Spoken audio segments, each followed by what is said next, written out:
Everybody to accept. Please, video on from now on. Kindly turn your video on if you are not justified. So, good afternoon to everyone. Good afternoon to the global governance students. Good afternoon to the teachers and guests. I am extremely honored to host this first event in the Intesa SanPaolo Global Governance Online Lecture Series. I will introduce our prestigious guest in one moment, but please first let me allow me to remind everybody of the important and strategic agreement that has been signed between the Intesa SanPaolo group and the global governance program within the University of Rome Tor Vergata. We have been blessed and lucky enough to agree on 3 visiting professor chairs that will teach within the global governance course within each major every year, every spring, a course for inviting here in Rome, not online, a prestigious guest that will teach a course that is within one of the majors of the program. We are extremely grateful that Italian institutions have been so generous and at the same time so ambitious to draft for us a path of excellency into teaching, and we will work very hard with Intesa SanPaolo to make sure that our student will get prestigious professor here in Rome to teach within our interdisciplinary program. And with the agreement of Intesa SanPaolo, we had said, why wait until 2022? Why don't we already start being honored by the presence in online, unfortunately, but still very important, of established professors with great reputation that have an understanding of the importance of interdisciplinarity for understanding what is happening out there. And so it makes a lot of sense for global governance, especially, which has given so much weight to the role that the connection between science and other social discipline plays in understanding global phenomena, to have had the honor of Professor Mario Rasetti to accept Intesa SanPaolo and global governance invitation to be our first eminent speaker in this global governance online series with Intesa SanPaolo. So Professor Rasetti, thank you very much for being here on behalf of Intesa SanPaolo and of the University of Rome Tor Vergata. I will leave you immediately the floor for your lecture. Will a planet's brain be the pick lock to enter a globally governable world? But let me just give, just for 1 second, to our students that know you already, a very brief profile of yours. Professor Rasetti is Professor Emeritus of Theoretical Physics at the Politecnico di Torino, of which he has founded and directed for many years the doctorate school, president of the ESI-EASY Foundation, advisor of the European Commission. He was awarded the 2011 Majorana Prize for Field Theory and the Volta Medal. His activity is currently in the area of statistical mechanics, quantum information and computation, and big data. Professor Rasetti, I'm honored on behalf of what we call GG1, GG2, GG3, the students of our 3 years, and of all the faculty members of the University of Rome Tor Vergata, to leave you immediately the floor. Thank you so much. We look forward to listening to you. Thank you. Thank you very much. Good afternoon to everyone. You have been too generous in introducing me, and now my task is more difficult. What I'd like to talk to you about is a question that's probably in the mind of every one of us who is concerned about what's going on in the world. The scenario that we are facing is a terrible scenario. On the one hand, we have unbelievable progresses in the digital revolution, but on the other, we have a nature, a set of resources which is depleting at a speed which has no precedent and which generates horrible scenarios for our future. And I'd like to address this in a sort of unified, coordinated way. Let me start with the raw material. We are in a digital revolution. This is a almost trivial statement today. You certainly know that human beings generate something like 10,000 billion gigabytes per year now, with the doubling time, which is the time necessary to generate the quantity of data equal to what we did in all of our history up to that moment of 1 year. In other words, in 2020, we generated as many data as in all of our history up to the end of 2019. On the other hand, within a few years, 3-4 years, we expect that over 150 billion new intelligent devices will enter this system. In other words, we will communicate not only among with our fellow human beings, but with machines that in turn will communicate with each other. Altogether, this will make the number of data generated yearly to increase to several yottabytes. Yotta means 10 to the 24, a number which is 10 times the Avogadro's number, the number of atoms in a macroscopic piece of matter. And the doubling time, the time that will be required to us to generate double the number of data that we generate, will drop to 12 hours. In other ways, in half a day, we will generate as many data as in all of our history up to that point. So the scenario is in terms of digital power and use, is a scenario in great evolution with the growth which has no precedent in history. On the other hand, also, the partner of this scenario, which is artificial intelligence, is making really breathtaking progresses. What I call artificial intelligence roughly is that process which, starting from the data that we generate, extracts from data information, extracts from correlating information, knowledge, and extracts from knowledge, wisdom, in other words, the capacity of applying our knowledge to what we do on the planet. So this makes almost impossible to construct a faithful mathematical representation of the system in which we live. But it gives us at least an idea of how moving coherently in this huge amount of data is difficult. So one of the actors of the tragedy or comedy that I'm going to talk about is data.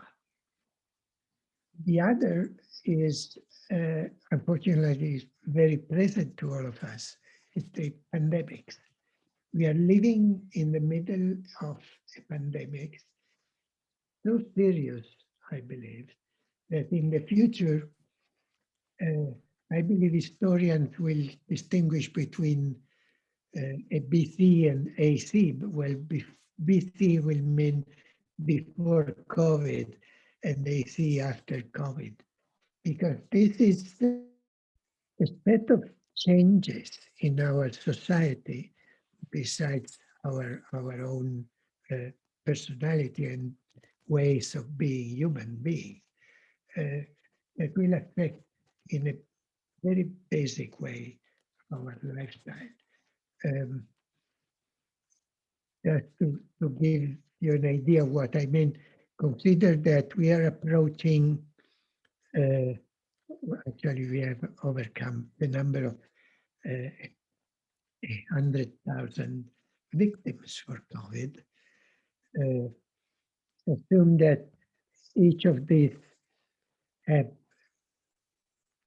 a circle of close friends, of relatives, of people with whom they interacted of 100, which is of course underestimated. And we have 10 million people, 1/6 of our population, people which has been affected closely by this pandemic in a way which is dramatic at the very beginning, and we hope it will not happen again, even though the numbers are not promising.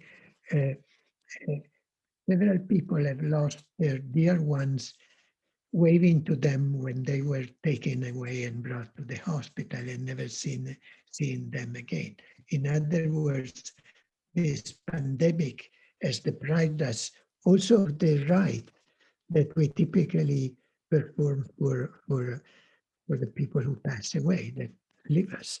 And the consequences on the distribution of work, on the economy, on our lifestyle will be equally tremendous. Another example, in the city, in the large cities everywhere in the world, but think about Rome, Milano, Torino, the historical centers of town, which are beautiful because they have beautiful palaces. Torino, for example, is all Baroque palaces. Most of these palaces are used as office buildings because they are not adapt for living, because they are too expensive and so on and so forth. Now, what the pandemic has generated is that we discovered work at distance, working from home using a computer. All these palaces will be empty, and this will induce hundreds or thousands of little bars, cafeterias, restaurants, which typically at noon or lunchtime were invaded by thousands of people, employees coming from different banks and companies located in those palaces, and will not have their clients anymore. Transportation system will have to change, and it's like a domino going down to the very minute component of our society. When you go in the center of Milan and try to park in the center close to your bank, there will be some extra community person asking you a euro, saying, "Don't worry, sir, I'll take care of your car." Of course, he will not take care of our car, but he will get a euro. All of this will disappear. And how does the digital paradigm play in this scenario, our digital vision of the world and of the relation? Well, there are two ingredients which are crucial here. One is the connectivity. It is higher and higher. We will be personally connected to a larger and larger number of people with whom we communicate. They are our friends. They are our new community. And there will be an increasing process of clustering. In other words, data, the information will be organized in the form of interconnected clusters, reflecting essentially the opinions and the idea of those people who create the cluster. So more and more, the processes of opinion making will be dominated by this cluster. Let me try to make you smile. I recently met a person who was in Italian, we call them terapiatisti, flat earth believers. They believe that the earth is flat, it's not spherical. And I used all my physics to try and explain to this person why there is evidence that the earth is spherical and not a dish, not a disk, as he was believing. And at the end of the conversation, what he said was, well, this is what you believe, this is what you tell me, but who says that you are right? He believed to a cluster which is far from mine, and the scenario that internet is offering to us today is a scenario in which the information is organized in these big clusters, which are fully connected there inside, meaning the information travels rapidly and reaches everyone in the cluster almost instantaneously. But these clusters in a ideal space of information are diluted, and the communication between clusters is much weaker, is much more rare. Now, all of this is leading us to a picture that you can easily verify looking at the world around you. The system in which we live, the economical system, the communication system, is all, I'm using a mathematical word, but I'll try to explain it to you in a minute. It's all hyperbolic.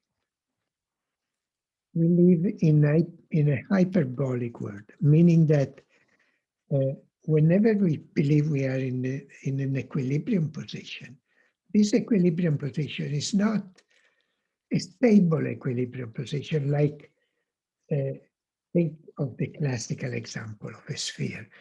If you put a sphere in a cup, well, the bottom of the cup is the equilibrium, and it is a stable equilibrium, because if you take away the sphere from that point and you let it go, it will simply oscillate a little bit back and forth, but then stay and remain in equilibrium at the bottom of the.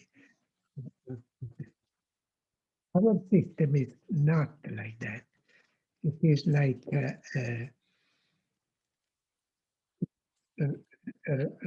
rather like a saddle. Imagine a saddle, and the saddle has a direction where you put your legs, in which it has, if you cut it as shows the maximum, and the other direction, the one in which you face, in which it has a minimum. That's in geometry is called the saddle point, for a reason which is comprehensible from the picture. And if you sit in a saddle point in an abstract space and consider the equilibrium of those points, you immediately realize that the saddle is not stable. If you move a little bit from the equilibrium position inside the cup, the system is carrying you back towards the equilibrium point. If you move from the equilibrium point on a saddle a little bit, the forces will take you away from that point, far from that point. This is called a hyperbolic equilibrium. It's unstable. This is the sort of equilibrium that when you go to the circus and see someone walking on a rope, you will see that it's not walking as if he was walking on a sidewalk. He's walking with his feet continuously moving, continuously sort of oscillating, because the points on that rope are all points of hyperbolic equilibrium. And you need to balance yourself to keep dynamically the equilibrium, otherwise you will fall. So our society is living, has been living for decades now. The observation that I'm telling you was made by the great economist Minsky in the 20s. We are living in an equilibrium which is hyperbolic. We have to move continuously. And this is what our society was before the pandemic. But the pandemic is a strong perturbation. It's more than a perturbation. Than a perturbation. It's something dramatic. And what happens typically when you have such a dramatic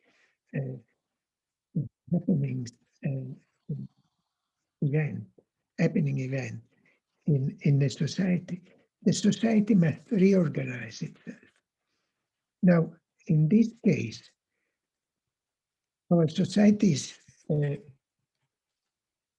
undergoing or close to undergoing a transition, which is exactly of this sort.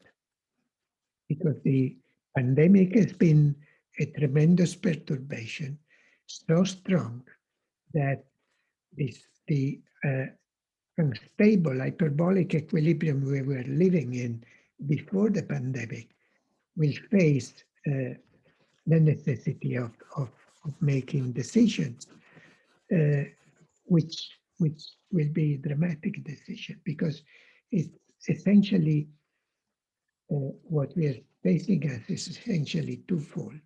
On the one hand, it will be chaos in the scientific sense of the word. In other words, something that resembles the absence of determinism. We know from the theory of chaos that it's essentially uncontrollable, and it is leading to situations which are pure noise. Or the other possible solution is the redefinition of the paradigm on which our society is funded. So I expect that the outcome of this terrible pandemics, which is affecting us, and which is a strong perturbation of our system, will affect our life much more deeply than we can imagine now. Let me use somewhat the history to try and explain this point, because this is the point I want to discuss with you. Consider the modern world, the world starting more or less in the year 1000. The Middle Ages. The Middle Ages were the society coming out of the Roman Empire, and they lasted for almost a millennium, somewhat less than a millennium. around the year 1000. And what you see in the Middle Ages is that the man is put in the center of the world, not himself, but a book, a script, holy script.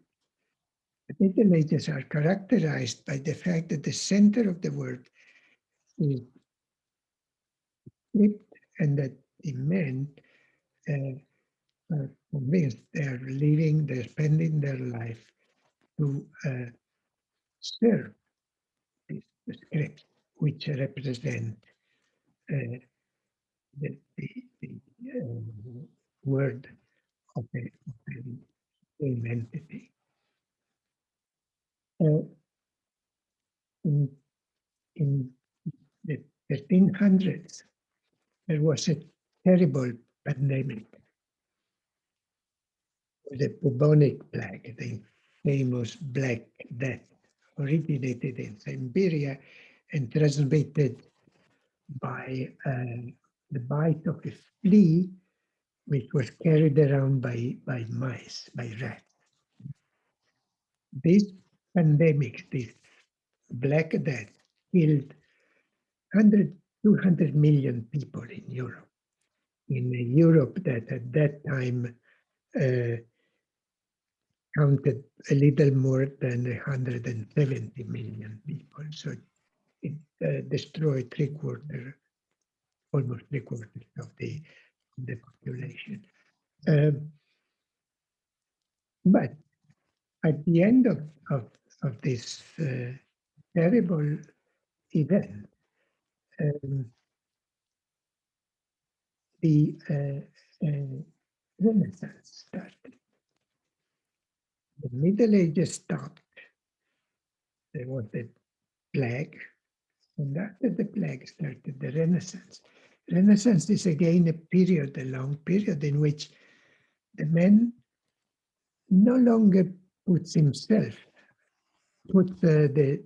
divinity at the center of the world, but for the first time he puts himself at the center of the world. And it does that putting the best thing of which he's able to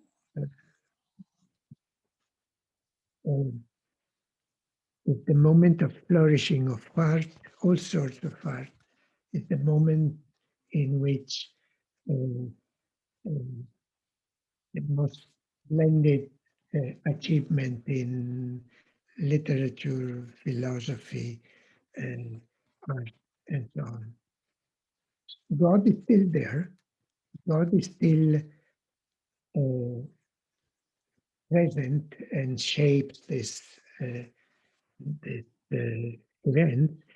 Don't forget that the most beautiful paintings of the 1600s are religious paintings, but the man for the first time puts himself at the center of the world. Then in the 1600s, there's another plague. Those of you who are Italian know it as the Plague of Mandoni, because it was represented in a stupendous novel, Promessi Sposi, The Betrothed, which is one of the masterpieces of the Italian literature, but it was all over the world. Again, it did a lot of victims, a lot of people died. Society and economy were devastated. But then, after this horrible period, followed again a deep change. It was the age after that plague, started the age of Illuminism, the age of enlightenment, the age of reason, where the man still would put himself at the center of the society, or the core of all the events, but essentially removes God from his side and replaces this with the identification of himself as inventor, as a person, as a creature who produces handicraft, whereby he is able to submit nature to his will, to his dominant will. One of the crucial points of this period is the first years of the second half of 1700, with the invention by James Watt of the vapor engine, because there we start the Industrial Revolution. And this period is lasting until now, until the days we are living now. I cannot tell you what, for lack of time, what this period donated to humanity in terms of artifacts, in terms of inventions, electricity, electronics, computers, all belong to this basin, together with unbelievable achievements in art and humanities. But now we have, and well, one of the great achievements was, of course, the very invention of technology, which, to tell it with the words of Freeman Dyson, who was a dear friend of mine, technology is a gift from God, but perhaps the greatest of gifts after death of life. She is the mother of civilization, of the arts, and of the sciences. Notice that Dyson was not a just person, he was like. Now we have COVID-19, a new divide similar to the plague of 1600 and similar to the plague of 1300. COVID. A new divide, and we see the signs of what is doing to our ways of considering the world already. And the question I want to raise is, what will be the new basin of attraction? What the Middle Ages were, what the Renaissance was, what the modern Illuministic era was. What will be the after COVID time? What will happen to us, to our society, to our way of living? There is no doubt we will have to change dramatically several issues of the way in which we live. Look, the model I want to propose to you is a model that compares society to a brain. You know how the brain is made, roughly. The brain is a collection of 90 billion specialized cells, the neurons.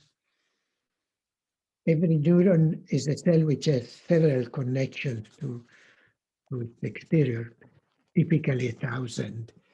And they are connected to other neurons. Out of the neurons, the neuron has these 1,000 gates, out of which there are like cables, the axon, coming out and connecting that neuron to other neurons.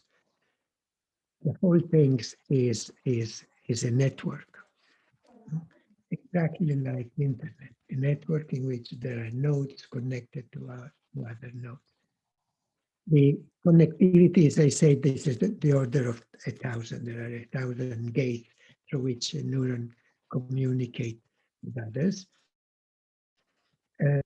These gates are, and so there are 100 million, 100,000 billion synapses.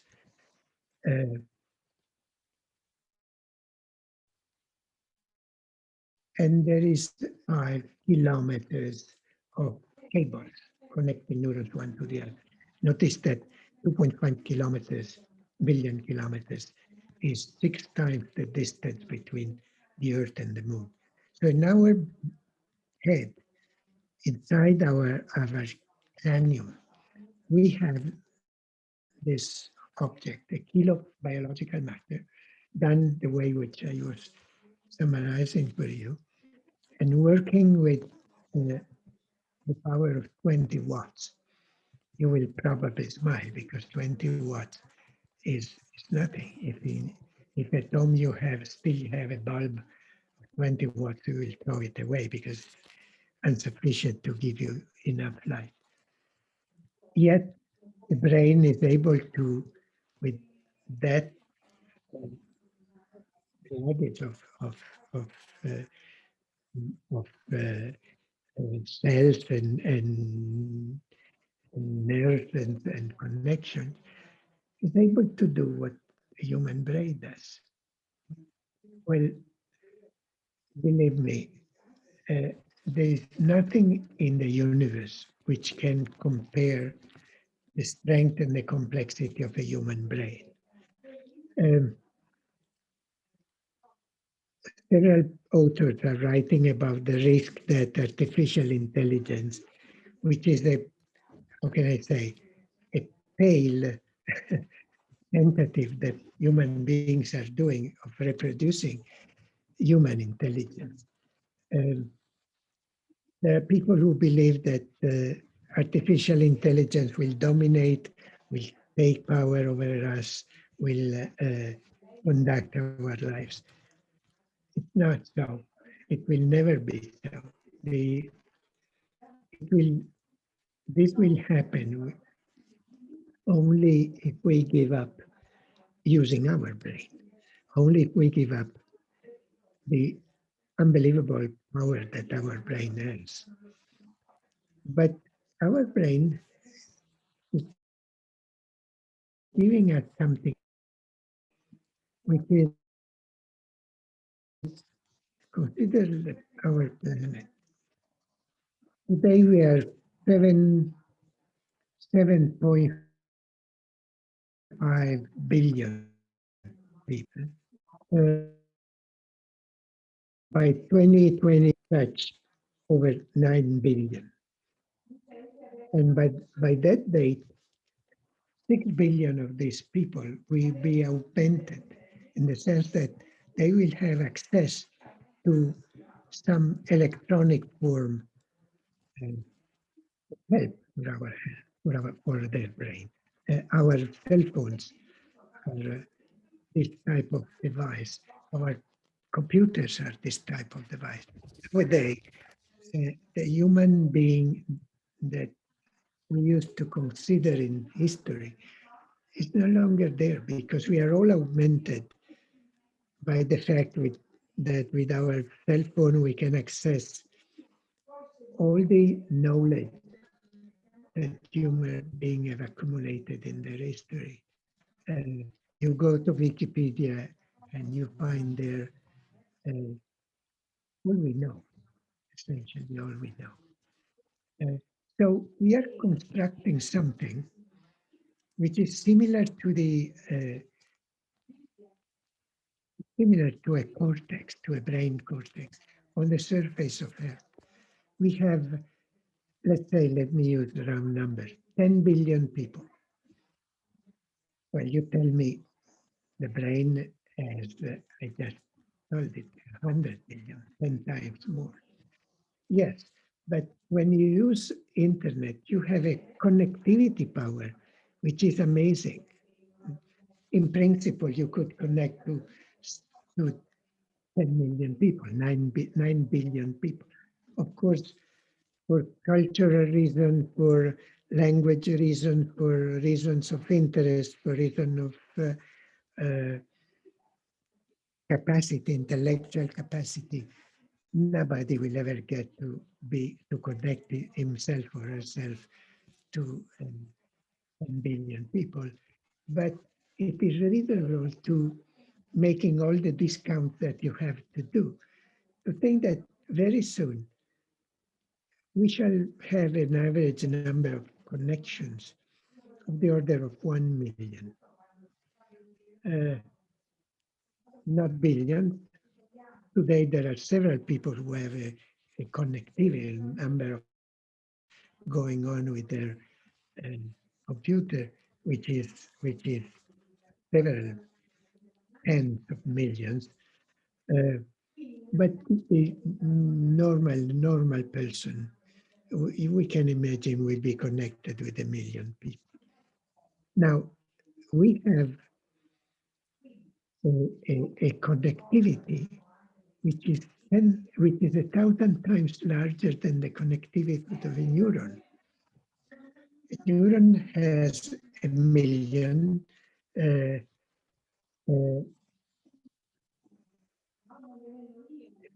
neuron has 1,000. We have 1 million. There are 1,000 times more neurons than human beings on Earth. But that doesn't make any difference. And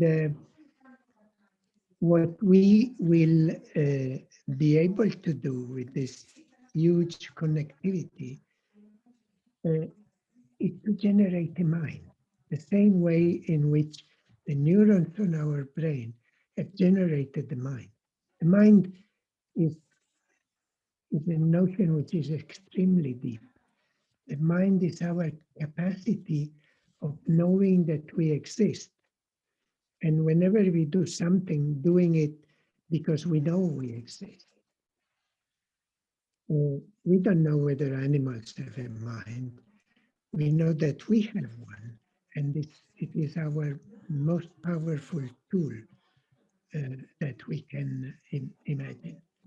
Now the question is, can a system of individuals act as neurons? I have to apologize. I need 1 minute because there's something going on in my house. I'll be back in a minute.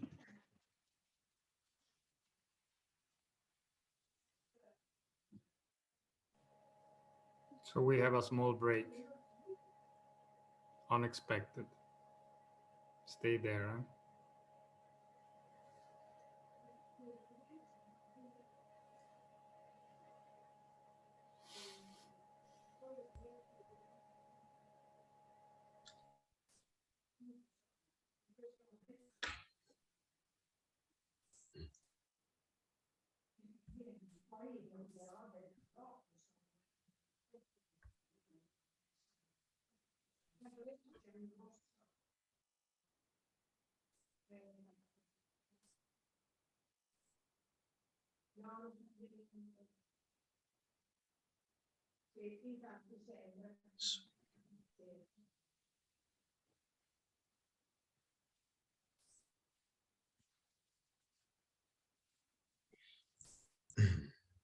Forgive me, I do apologize.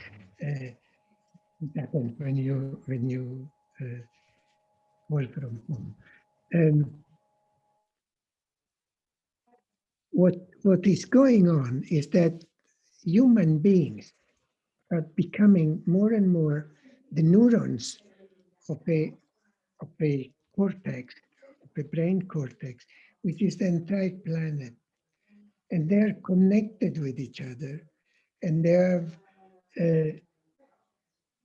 several features which are better than those of the neurons. For example, a neuron can live in a limited number of states, around 1,000, and it operates shifting from one to the other of these states.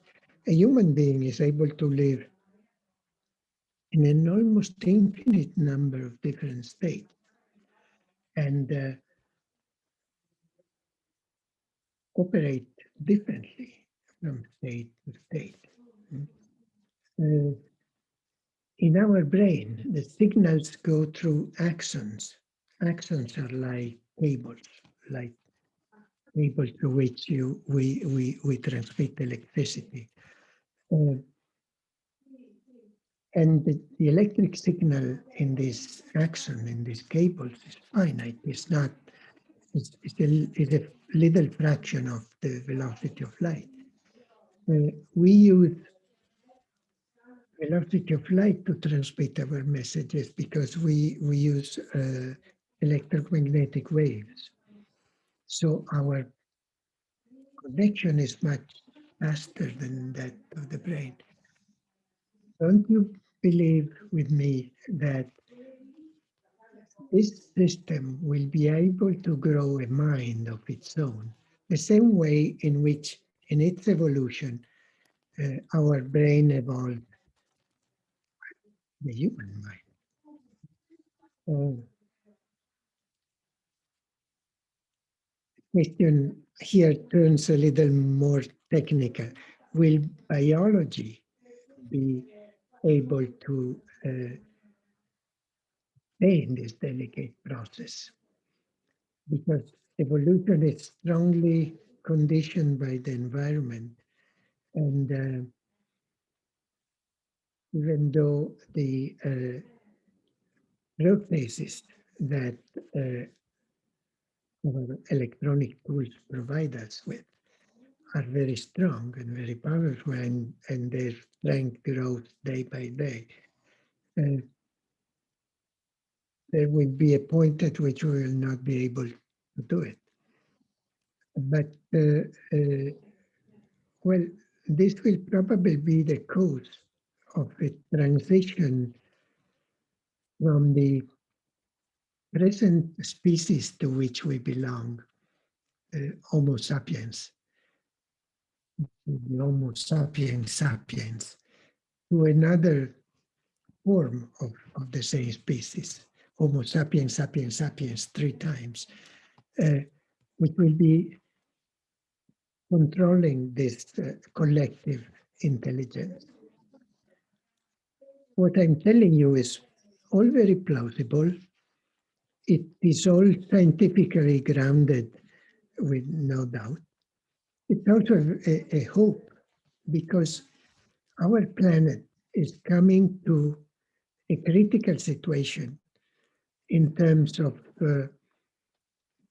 being able to provide us the tools to survive as a species. Water, energy, the abuse of fertilizers, the abuse of the minerals in the ground, the way in which we have been administering the wealth of resources that the earth is providing us with is coming to an end. This year, in the United States, that particular date, which is called the doubling date, is the date in which human beings will need to have twice the resources that the earth is giving us to survive, to maintain its lifestyle. For the United States, this date will be February. Next year, this year has been the beginning of March. In other words, an American citizen will need the resources generated and put at our disposal by 2 Earths, not 1. We should be able to double the Earth, something that, of course, we are unable to do. There's no way to do. So, will this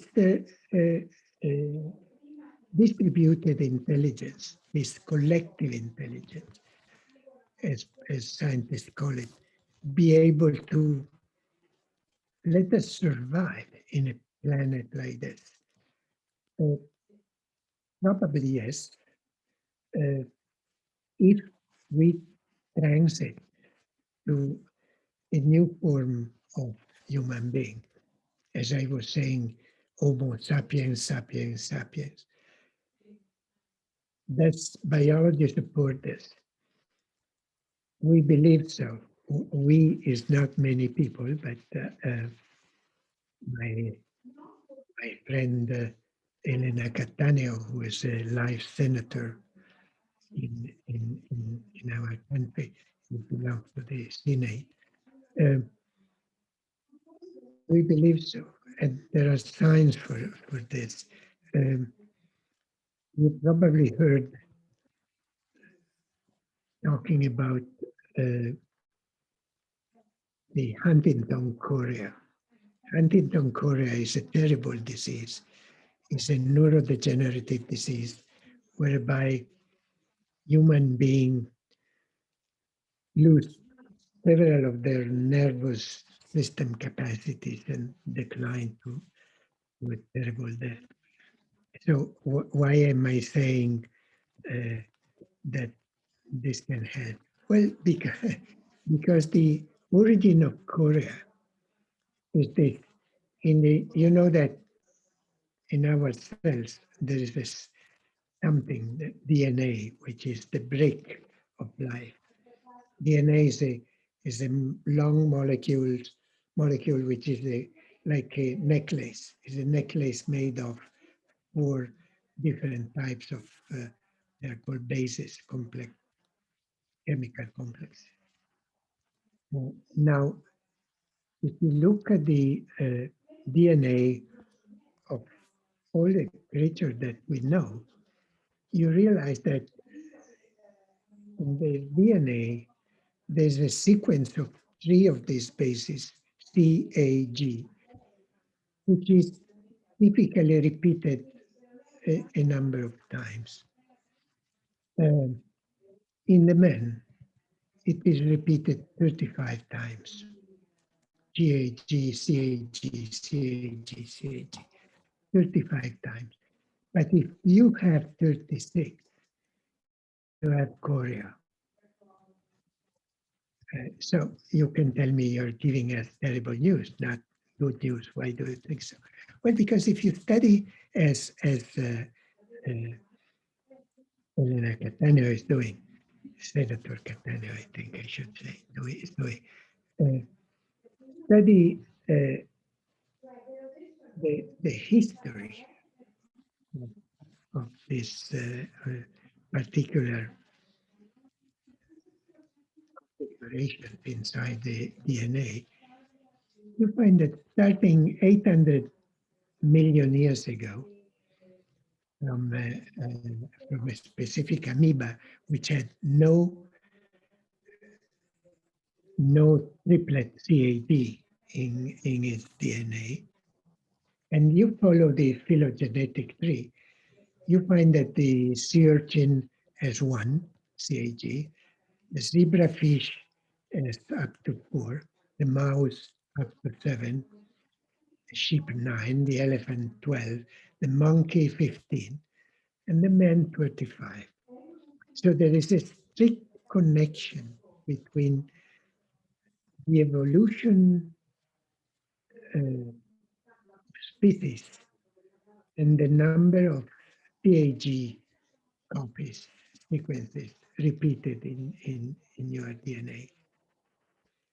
If we follow this logic, we expect that the fact that from time to time some human being gets 36 sequences CAG and unfortunately dies, it's only a matter of trial and error.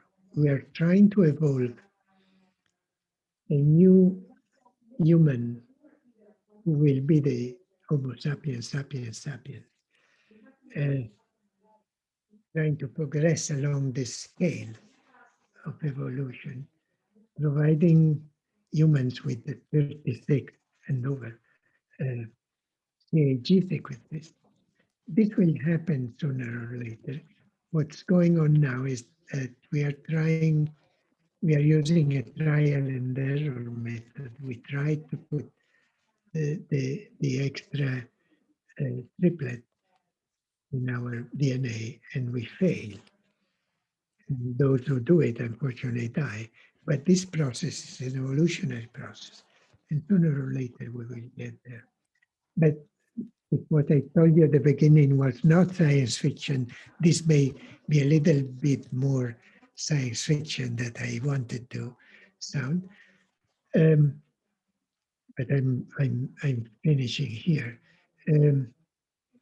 We are facing very difficult times in which human beings are, as history is telling us, called to change the shape of their society.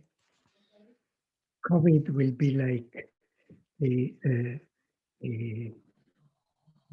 pest, the epidemic of 600, like the epidemic of 1300.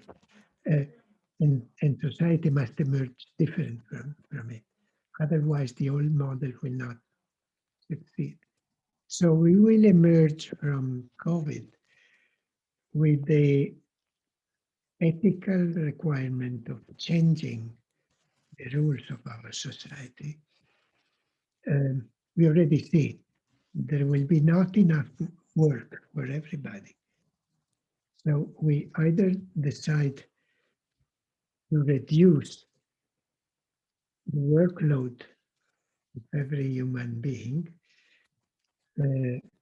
or we shall have to leave the work to a minority and decide new ways on how to make the others not only survive, but to be human beings with all the spectrum of rights and pleasant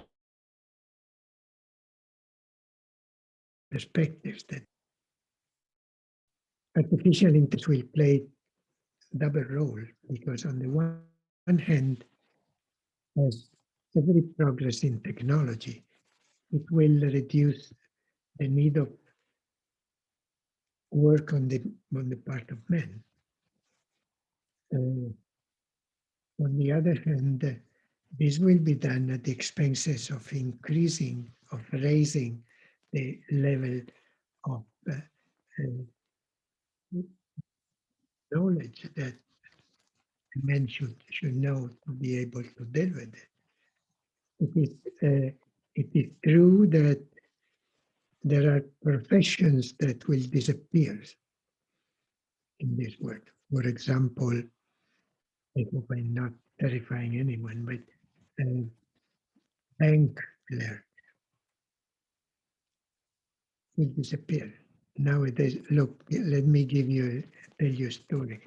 A student of mine is the CTO, the Chief Technical Officer at the JP Morgan Bank in the United States. And he recently was asked to prepare an artificial intelligence system able to do contracts automatically. The program was written, it is called COIN, which not only means coin, of course, but it means a contract intelligence, it's an acronym. And a couple of months ago, it was the first year of functioning of this program.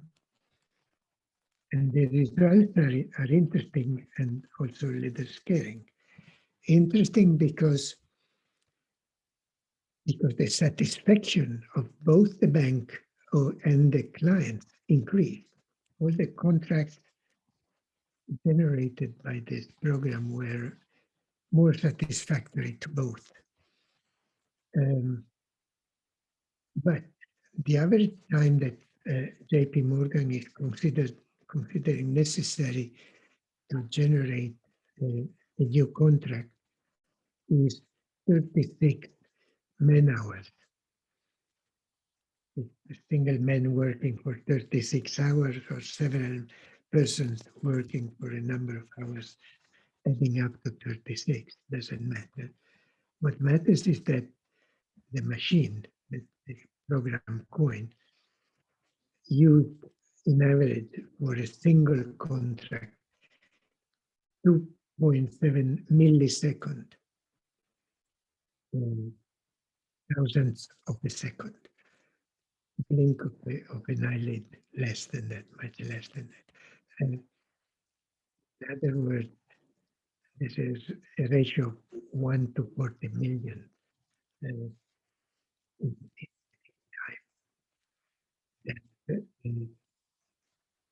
have no way of being satisfied. So work will change. The necessity of human component in the work, in the jobs, will be much higher in terms of quality, in terms of intelligence. But it will be possible in principle to work much less in terms of power and have much more free time to use our creativity to do what is more pleasant to us to do than simply working. So it's a challenge. It's a big challenge. It's a challenge that the pandemic brought around. It's a challenge that we cannot avoid facing because the landscape that we see in front of us is terrible. You certainly read every day on the newspapers the number of people who got unemployed because of COVID. I was trying to give you an optimistic view. Historically, pestilences, these big, devastating events, have always marked the passage of human beings from one situation, one model of life and society to another. And we should, all of us, work together to create the post-COVID model. We can stop here if you agree. Thank you. Thank you so much, Professor Rasetti. Thank you so much. As an economist, I was reminded of a gentleman whose name has become worldwide known for us, John Maynard Keynes, who gave a little small talk in Madrid almost 100 years ago, which was entitled in the end, Economic Possibilities for Our Grandchildren, where he started thinking in the midst of the great crisis and pessimism of the 1929 crisis, what would the world look like 100 years from then, so almost today, in 2030, for his grandchildren. And actually, he was led to give, with a final note of optimism, for a man who had defended the capitalist system during the communist era, of the beginning of the communist era in the Soviet Union. A defender of capitalism at the time, Keynes said, we are gonna get rid of capitalism. And I forecast, he made a prophecy, that we're going to be awash in money, and that he got it right. And then he said, we're going to be so rich that we will not need to work anymore, to save anymore, to consume more. And actually we're going to do, here comes the ethical requirement for him, in a sense of a changed society. We're going to do the most beautiful thing of all, which is to contemplate. And that was his view. Obviously, he belonged to the Bloomsbury Club, so he had a specific ethical vision. Times have changed. We work still more than Keynes had predicted. But now this crisis, a new crisis, in a different time, he certainly could not forecast artificial intelligence and this immense increase in connectivity that you have told us about so accurately. But I'm sure that he would have been delighted were Keynes here today to discuss with you about the next 100 years. And I am sure our students will have questions. I do have many. And so I will start by asking them to put forward some questions to you. We have a system. A lot of people have written to you in their chat. They have thank you. You can see it. We've been very honored by you. I see already Gabriele. So as usual, guys, introduce yourself and please go forward with the questions. Gabriele. Professor, so I'm Gabriele Diana from GG2 and from Italy, and I really wanted to thank you for this extremely inspiring and thought-inspiring presentation. It scared me. I cannot hide that I am a little scared of some of the thoughts that came to my mind, and so I actually come to you with the first one, which without question of a scared student, let's say, because you talked about evolution and of course evolution works on thousands of years, millions of years of distance, but it is also a very brutal process. One, and I don't know if I'm saying something that makes sense, but we are trying to mess with, let's say, I know in many areas of research, but mainly also with ethics. And with our morality, we're trying to modify the rules, as you also said, of nature and imprint our footprint on evolution. What I will say is, how does this fit in can this be reconciled with a merely evolutionary process? I mean, I know this is, of course, a question that is a bit impossible to answer, but I would like to hear your take on this, and I don't know, I hope the question makes sense. So thank you very much. Do you want to take one question at a time? Yes, I think it's yes. There. Look, I'm a scientist, and as such, I'm an optimist. I'm sure that look, if you came out of the plague of 1303, you would find a world which was a disaster. 3/4 of the population dead, no food because nobody would work in the field. And then in a few years, we switched from Middle Age profile to Renaissance. It was like an overshooting, because at that point we decided to give emphasis to what was best in being a human. So it's a moment of flourishing art and flourishing beauty in all the ways.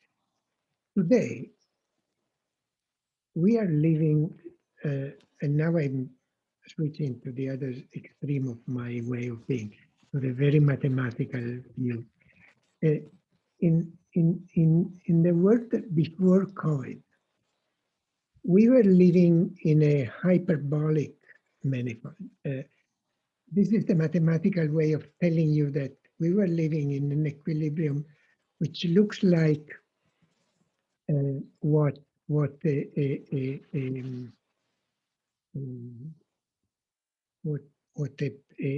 circus player walking on the rope does. You probably saw a man walking on the rope at the circus. And he does two things which are characteristic. One is that his foot, the foot on the rope, is never still. It always moves, oscillates. The other is that he walks quickly, and the closer he is at the end of the rope, the faster he walks.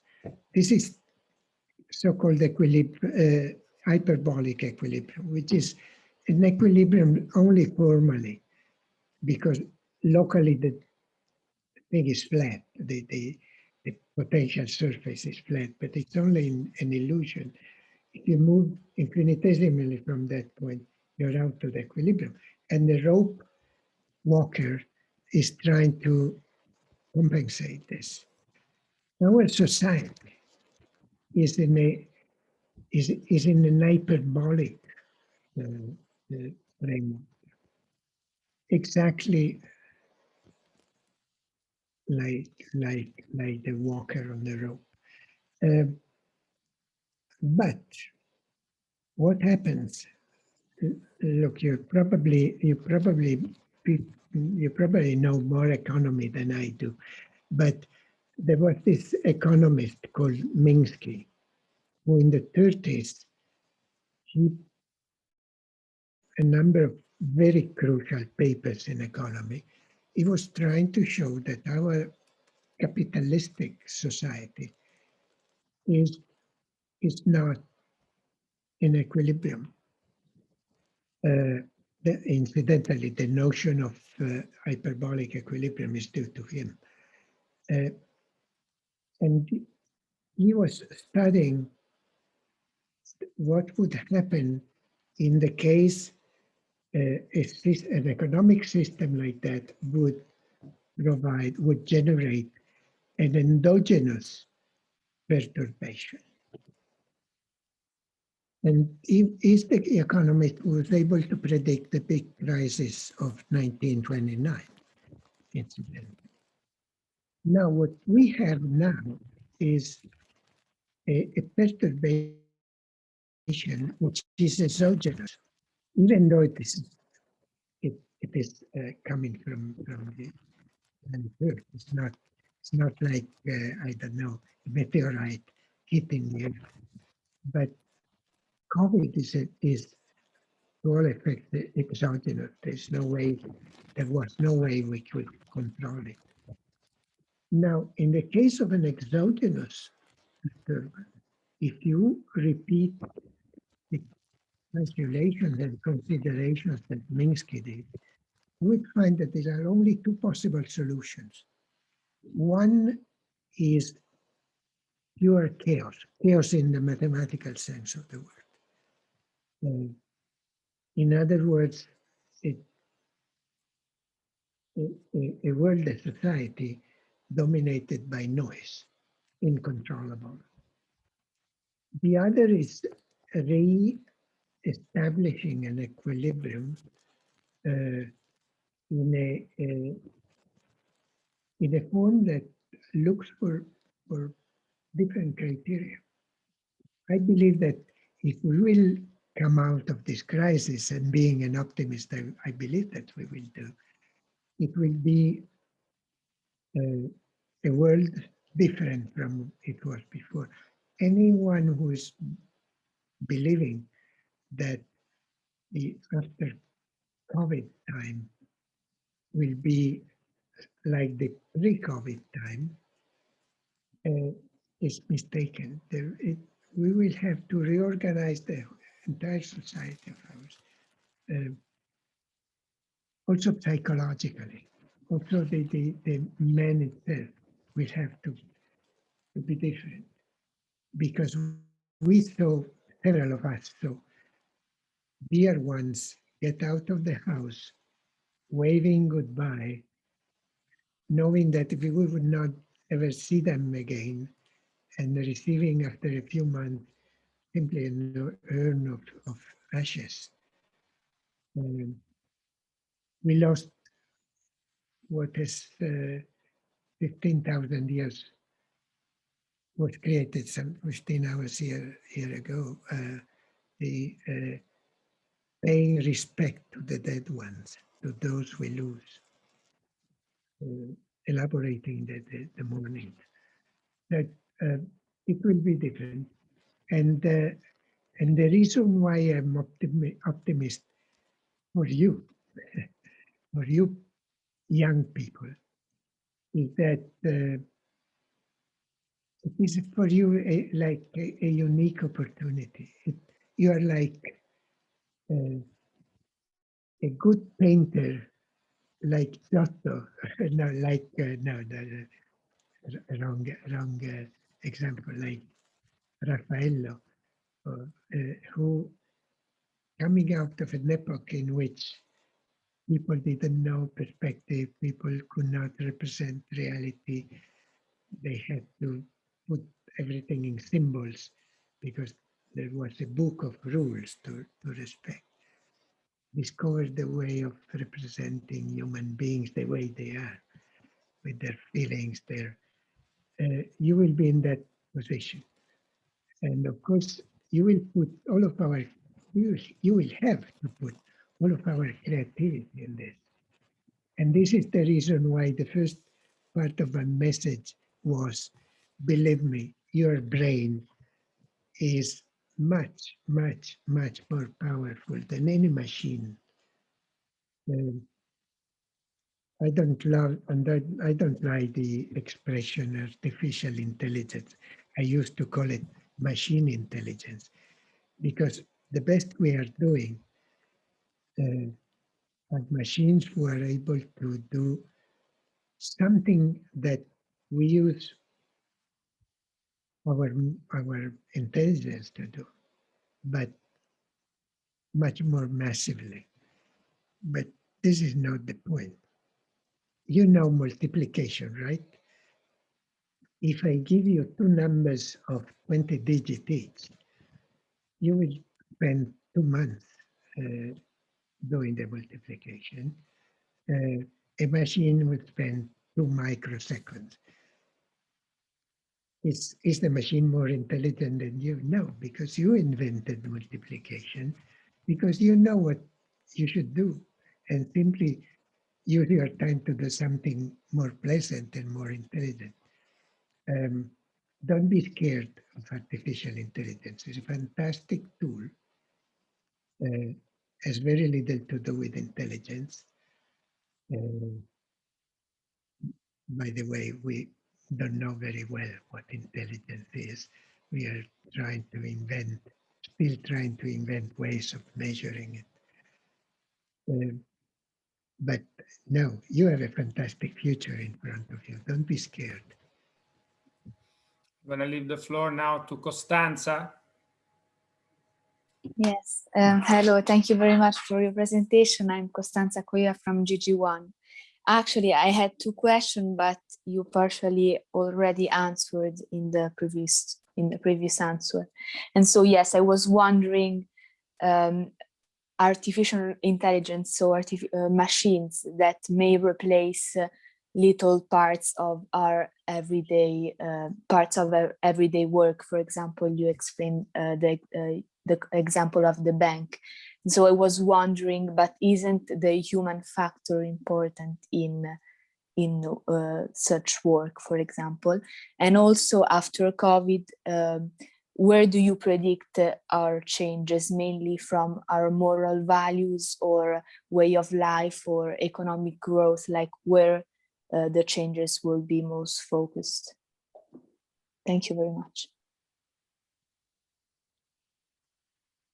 Look, I think that we do have a major problem, all of us. And the problem is that we have been exploiting the earth to a point in which we are very, very close to collapse. Our resources are coming to an end. The way in which we distribute resources is coming to an end. Humanity is moving in the direction of an ever-growing scissor-like divide between the very rich and the very poor, which is not only not right, but it's in any case a menace for our social equilibrium.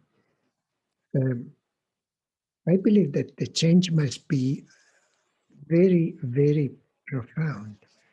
And the reason why I think that only a collective intelligence would be able, perhaps, to solve the problem is that a human intelligence, enlightened as it can be, is focused on a limited number of problems. And the problems of this world is complex. This world is the result of an unbelievable number of small interactions, small actions, that we are not able to control singularly. We have to learn to control them in a collective way. And this is why I equally believe that our generation, my generation, should step back, and we are, I see some of them also friends, who are working in the finance world or in the economy or in the banks or in the industry. They're all pushing very hard to returning to an equilibrium, a societal equilibrium equal to what we had before COVID. And this is wrong. Believe me, this would be very wrong. This is a unique occasion to change the crucial paradigm of our society. And among those, solidarity will be the crucial one. So you have the tools. The only merit we have is that we generated tools whereby you can behave the right way. Solidarity, acting collectively, identify the need of society at large, is the answer. Okay, let me ask Simone. Good evening, sir. Can you hear me? Yes, we can. Thank you for the very interesting perspectives provided. I'm Simone, second year student from Italy. And my question is, do you think that diversity can be a powerful means to enlarge the intellectual capacity of human beings, or should we instead perceive it as a potential threat and obstacle to the affirmation of a collective intelligence that would work in a more systematic and fluid way, exactly as neurons do? Thank you. Diversity is an unbelievable richness. The universe evolved thanks to the diversity of choices that it had. No, I would never say that the solution could be in a sort of unified world population in which all the neurons, all the human neurons are equal would be a solution. Our brain is our brain, and it has the strength it has because there are 100 billion neurons, and every one of them is doing something different. In a collective perspective, keeping the connectivity very high. But no, I think diversity is a value, is a very strong value. Davide. Thank you very much. I'm Davide Marinali, GG2 from Rome, Italy. Thank you very much for this very, very beautiful and interesting lesson that for me was very, very interesting. And my question is about the pandemic in general, because you talk about the pandemic from an historical point of view, and you explain how much after the pandemics, the humanity has managed to raise and create beautiful things such as Renaissance or humanism. And also for this reason, you think that we have to be positivist and optimistic, and think that also after this pandemic, there's going to be maybe a new Renaissance or a new humanity or humanism. So maybe a new world.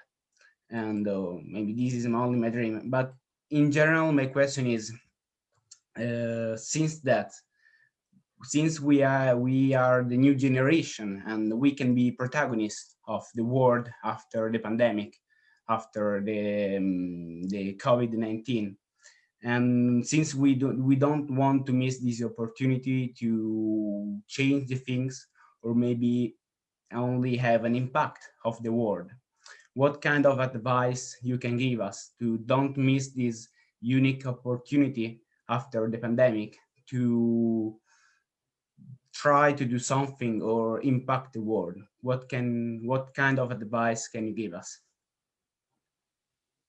Well, you have, particularly you, the audience of this talk are lucky because you belong to a world in which you're giving privileged channels to understanding this problem. So the burden will be initially on people like you.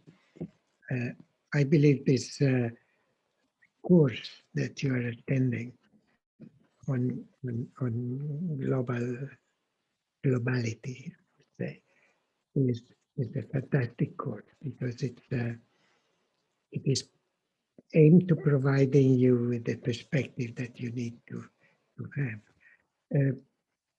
Well, what you're asking me, you should not ask me. You should ask someone who has, what can I say, a third of my age, a third of the number of years I have. Because it's really, everything is to be reinvented from scratch. It is not repeating better what we have done badly in the past. It is not trying to repeat the models. The models have failed. And you must be very determined on this.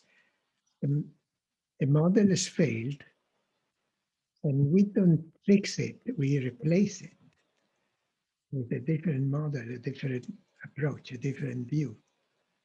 Then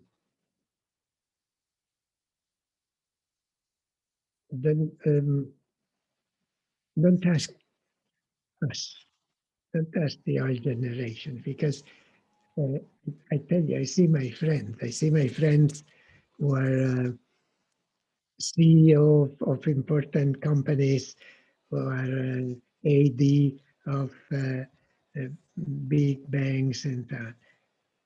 And they are all trying to go back to the old model. That's not right. That's not right. Paolo. Yes, good evening, Professor, and thanks very much for being there and for the presentation you have made to us. I wanted to ask you something about one of the topics that you have presented to us in the beginning of this presentation.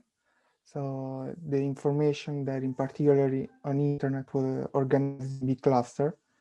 And what I wanted to ask you is about the paradox that in the time connectivity is spreading, so we must be more interconnected. Paolo, can I ask you to switch off your video because we cannot hear you too well. If you switch off your video, sure we will be able to hear you well. Can you start again about clusters? Yes, I wanted to ask about this paradox. So in the platform, there is this polarization of the no, we don't have a good connection. So what I'm going to ask you, Paolo, is that while I give the floor to Timoteo, you write the question on the chat and I will read it, okay? Just take 2 minutes to write it on the chat and I will read it. Timoteo? Good evening, sir. Thanks for your presentation. I am Timoteo from GG2 from Italy. As you pointed out in your presentation, we probably are entered into the era of COVID. As you pointed out, probably historians in future will divide our period in before COVID and after COVID. So also other scientists talked about the era of pandemics that just started with this pandemic. So my question is, how do you think that we can reinvent the social relationship of our societies, since we are social animals and our daily life is heavily centered in contacts among people? So actually, we should totally reinvent our relationships.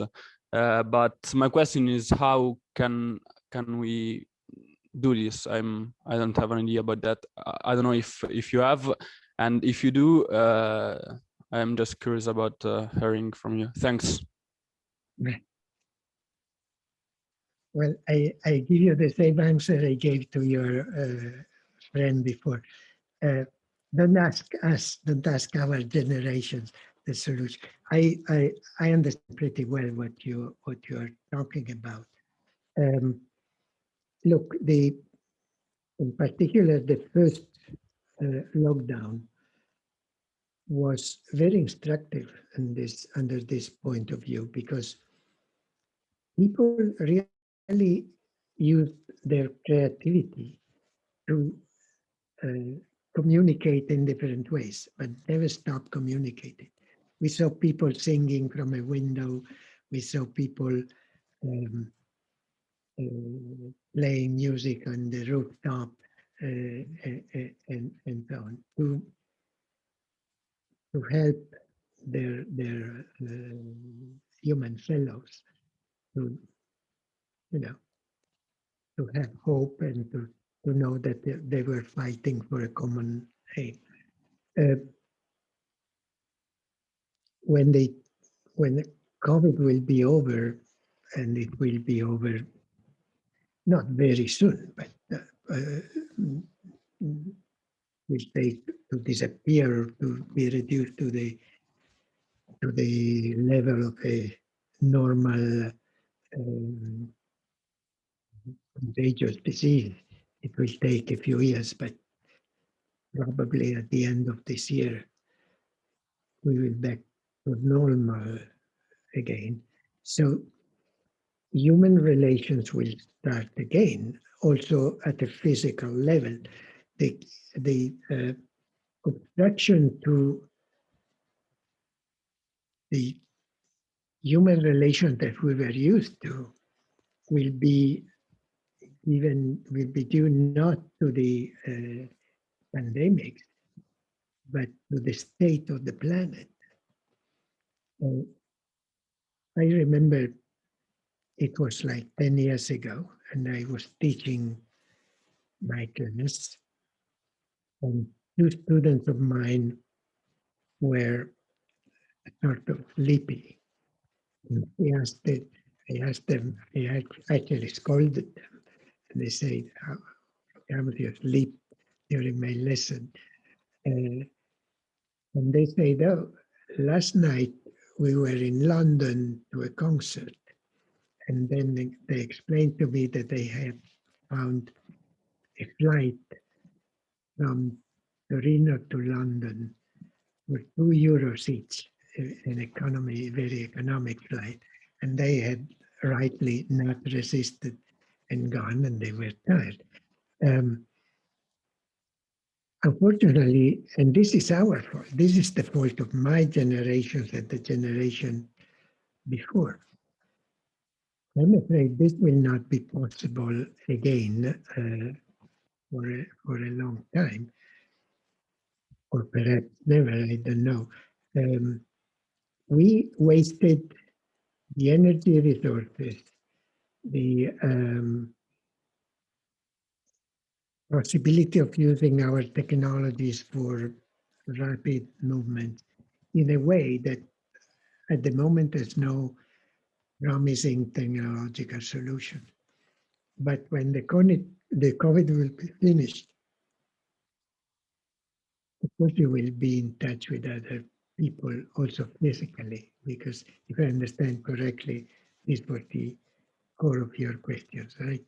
The relations will be, it is different. It's different for me in this very moment to talk to you through a screen, or my lesson would have been completely different had I given it in person. And because I would have seen in your eyes the reaction to what I was saying, the interest, the bore, whatever. This will happen again. It will take some control on the scale, on the radius average radius of our mobility on the way in which we move. Because the problem is really an integrated problem touching on energy, resources. And the problem of water will be dramatic in a few years, really more than dramatic, tragic. The problem of pollutants will be terrible. And with the crisis of pollutants, the agriculture will suffer, and then food production. It's an integrated system in which we live that will make our life very different, also in physical terms. I'm afraid it will not pay any dividend to throw the charge on our shoulders, which we deserve. It's our generations who did the disaster, but the process is irreversible. So one better look ahead and try to find solutions for this. And the reason why I hope this model of a planetary cortex, humans playing the role of neurons, is perhaps the only solutions, because an intelligence of that sort will have the well-being of the planet as its own survival measure. We'll fight for it. Mario, I have the question by Paolo that was before having connection problems. So he's writing to me, remember clusters. The question was about the polarization of opinions on platform, which increased connectivity and the possible causes of this. Thank you very much. Oh, the causes are unavoidable. It's a theorem. It's a theorem of graph theory. In a system like a network, you've probably seen a lot of representations of internet as a network with nodes and connection among nodes.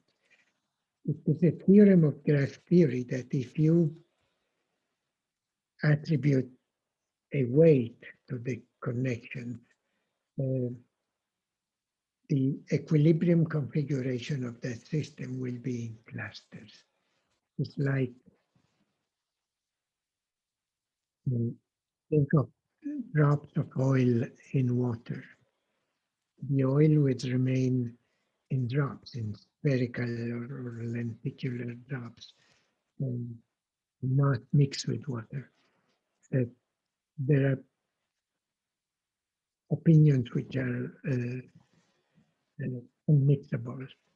I had a discussion not far ago with a fanatic of flatland. What in Italian we call them those who believe the land is flat. And I spoke to him for a quarter of an hour. I made draw like if you live on a sphere, the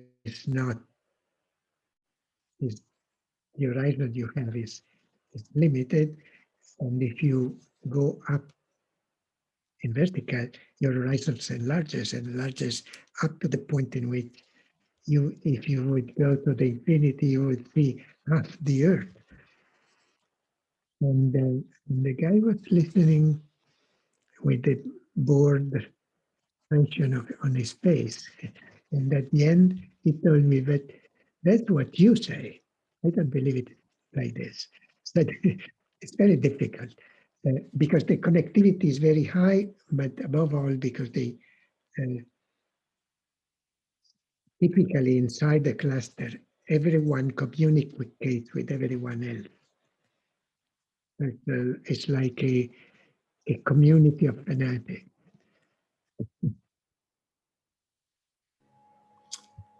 Tommaso. Hi, I hope you can hear me. Sure. I am Tommaso Celani from the third year of Global Governance. And my first question was, what do you think about the latest, let's say, initiatives of research about a possible connection between the human brain and the internet and external resources? The first example that comes to my mind is Elon Musk, which recently was saying about his newest initiative called Neuralink to connect the human brain to the internet. While instead I also had a small comment about the talks that we were having about the possible future after COVID. And we know that the internet is becoming much more official, and people actually look to what is on the internet to a much greater extent than there was before. I'm thinking about, for example, Twitter, which right now basically has an influence on the stock market, or other things such as the cryptocurrencies, which are basically internet version of real money. I'm also reading that recently there has been development of NFT, the so-called not fungible tokens, which are like a digitalization of works of art, but cannot be replicated and are unique to the owner. There are also a lot of videos that one can see on the internet about people that, for example, the virtual reality headset and recreate their home, but they actually customize it and they create their own living environment in the virtual space. Having said this, do you think that in the future we will actually have a much more, let's say, official role of the web and the internet connections in our life, in which we'll have a dematerialization of both objects and connections, following this path of increasing dematerialization? The answer to your direct question is yes, but also the worries are very high. Let me answer in general to the 3 points that you touched, and then I'll go point by point on every one of them. You're talking about internet. Today, internet has roughly 3 billion users. We expect that by 2024, this number will double. It will be 6 billion users with a population of roughly 9 billion. Incidentally, let me open a parenthesis. This is not too bad, because it is telling you that being connected to internet is not a feature of the developed world, but it's more generally distributed. But the real question here is, of these new 3 billion users of internet, we already know it, because all you have to do is to use statistics. We know that essentially 1.5 billion of the new users will be illiterate. Now, this raises a new question. Which language will internet adopt to talk to these people? And this is the divide. Here is the divide. Internet is the place where today we have stored roughly 99% of our knowledge of what we know. So it's a fantastic gift to humanity. So with your cell phone sitting wherever you want to sit, in a train, on a bench in the park, or whatever, you have access to all the knowledge that we have accumulated in thousands of years of civilization. But if you are an illiterate person, you cannot write and read. Internet, you use a different language. Now, unfortunately, because this is a tragedy actually in itself, unfortunately, in the past 20 years, the evolution of internet has been towards becoming a tool to convince people to be customers, to buy things, to buy goods. And the language internet is using towards its users is more and more that of a salesman. If you want, I can give you what there's a publication that Cisco is doing every year. You know what is the language which is acquiring more weight in the internet communication in the case of illiterate people? Pornography, because it's easy, it's brutal, simple to the point of, does not discriminate between male and female, between elderly people or young people. It is shocking as a message. So it always reaches the target. So the real question you must ask ourselves is, do we want a world of pornographers, or do we believe, as it is, that we have a tool whereby anybody in the most remote place of the world could, I don't know, access the lectures of philosophy of Edgar Morin at the École Normale Supérieure and listen to Edgar Morin lecturing. And with the use of artificial intelligence, hear those lectures maybe in Swahili and not in French. This is the divide. This is where the challenge is to you young people. It's an ethical challenge to begin with. It's really deeply an ethical challenge. Otherwise, well, there are forces with which we don't agree out there, and it's the competition. You are entering, you young folk are entering a competition in which you must bring your beliefs, your ethics, your philosophy, your model of life, and fight for it, knowing that there will be people fighting for pornography, and you must be stronger than them.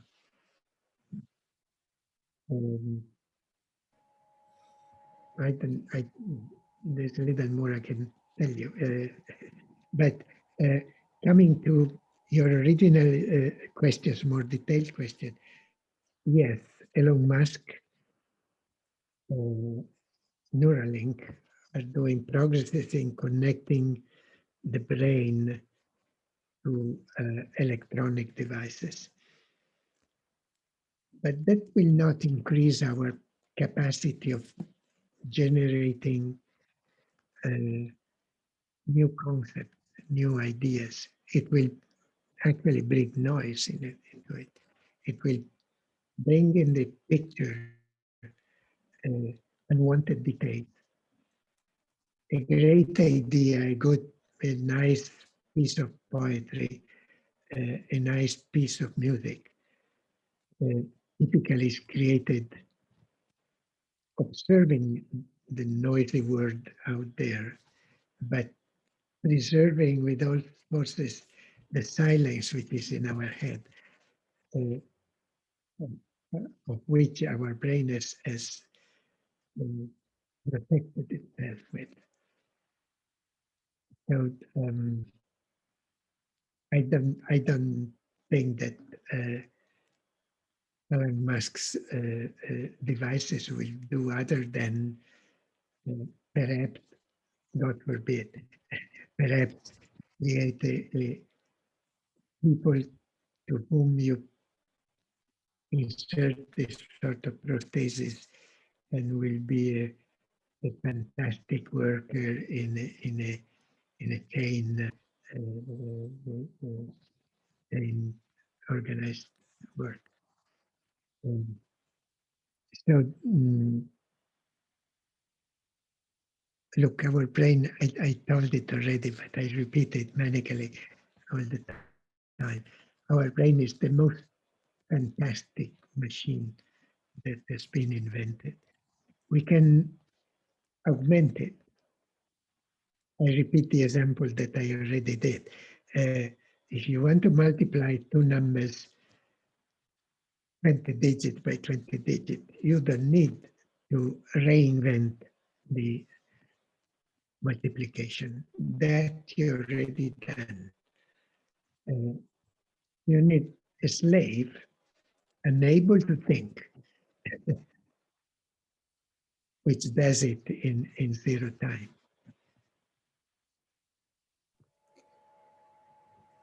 Mario, and the last question will be by Noor. Before that, I know that General Giancotti had a comment before he had to leave, and then we will close with Noor. General, Professor? Thank you, Gustavo. Very quickly, just I cannot resist a link with the course that we are developing right now, because we are at very first classes of GG1. And your great inspirational, speech about system thinking comes very appropriately, also because your concept of the distributed brain is what we actually first try to promote through group interaction and to thinking, connecting brains, and to use the augmented distributed brain of a group, of a team, to multiply effectiveness and of our thinking. So basically, in a much smaller scale, what we try to, let's say, help the students develop is exactly in the direction that you're talking about. And to do this, of course, it's not enough to connect. We must develop a control software, a culture that is able to connect the nodes, all these brains, and toward, a collective effectiveness of the action, which must be ethical if it has to be sustainable, regardless of any moralistic, let's say, approach. So thank you very much for your contribution. We will, I'm very much sure that we will quote you many times during our lively discussions through chats and the net, unfortunately now. Thank you. Thank you. Okay, so see you soon. Bye-bye. Grazie, Fernando. Grazie. Noor, up to you. Last question. Hello, my name is Noor. I'm aware that we're running out of time, so I'm going to make it quick. I'm a first-year student of global governance. My question is, given the fact that we're currently building, as you described it, as the collective artificial cortex, will artificial intelligence ever be as conscious as a human? And if yes, what are the consequences? And should we be concerned? Because, I mean, for me, on a personal level, I don't think that the artificial intelligence will be able to develop the ethics or the moral standards that we have. So this is my question. Thank you. It is an excellent question for which I don't have an answer. You see, our brain, what makes our brain special is just the fact that it has functions like ethics, like aesthetics, like, you know, the higher level functions, which all belong to what I call beyond Turing. It's not, there's no model you can build. What I'm just proclaiming is a theorem. It's not my opinion. There's no model that you can construct which would fully and above all in a complete way reproduce what ethics is, because ethics is the sum of an essentially infinite number of features that you evaluate in the course of a process. Ethics is a process. It's like the notion of infinity. Nothing is infinite, but you have very clear the notion of infinity, and that's a process in which you can, you know that you can approach it as much as you want, but you will never reach it. So there will never be a universal ethics, but we must work to have a set of shared values that we must defend in all ways we can. And so thank you for the question, and sorry for not having a most powerful answer.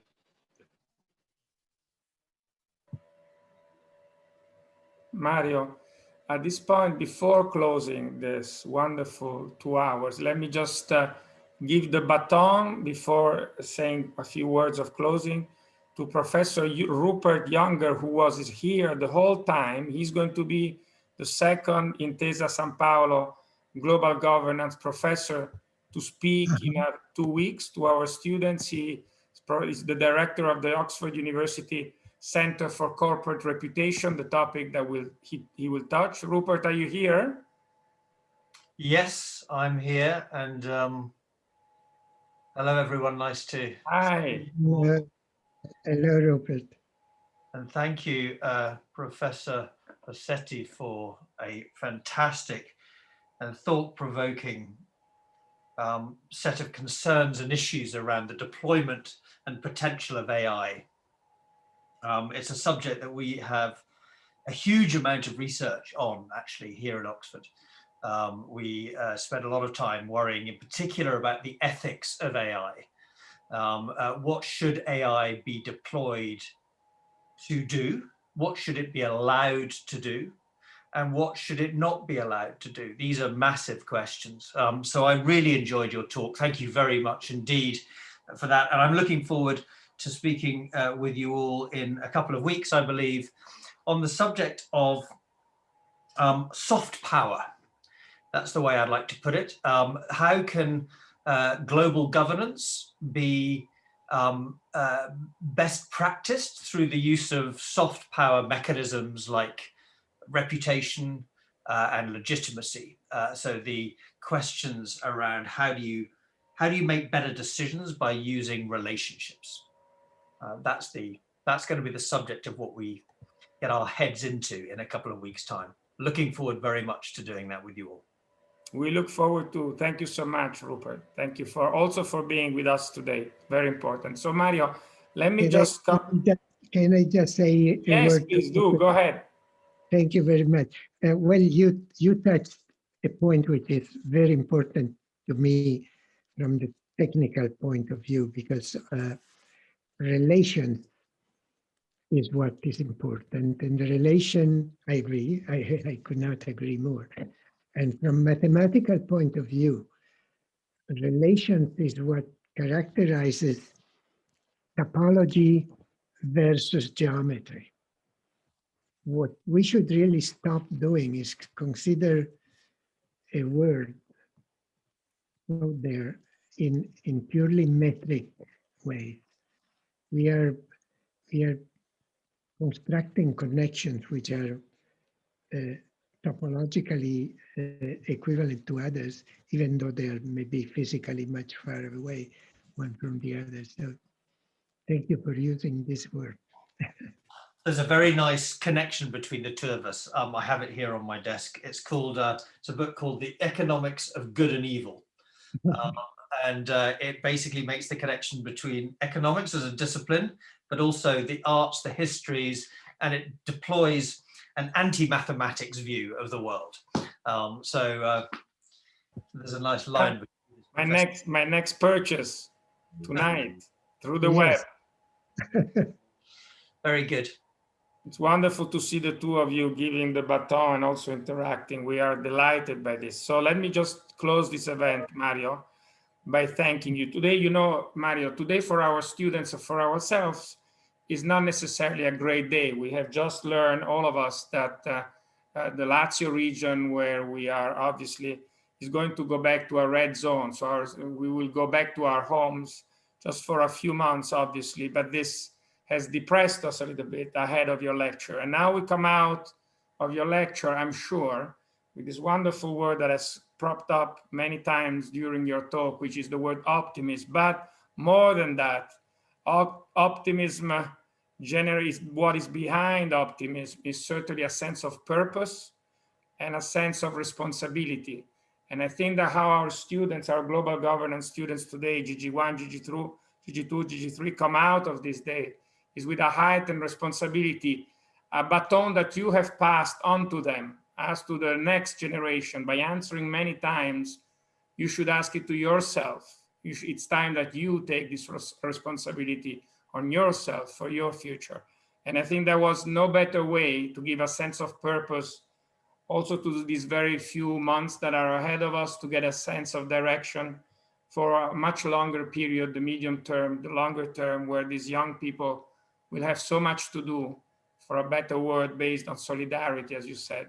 So I thank you very much for giving this message to all of us. And on behalf of GG1, GG2, and GG3 students, I ask them kindly, as is tradition on the online, to put their microphone on and give a last goodbye to you, hoping to see you very soon, possibly in Rome again. Okay, guys, microphone on. Thank you, sir. Thank you very much. Thank you so much. Thank you very much. Thank you so much. See you soon. Thank you so much. Thank you very much. Thank you. Thank you very much.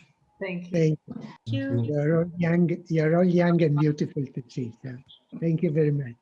Thank you, Professor Rasetti. We'll see you soon. It was a pleasure and a honor. A great honor.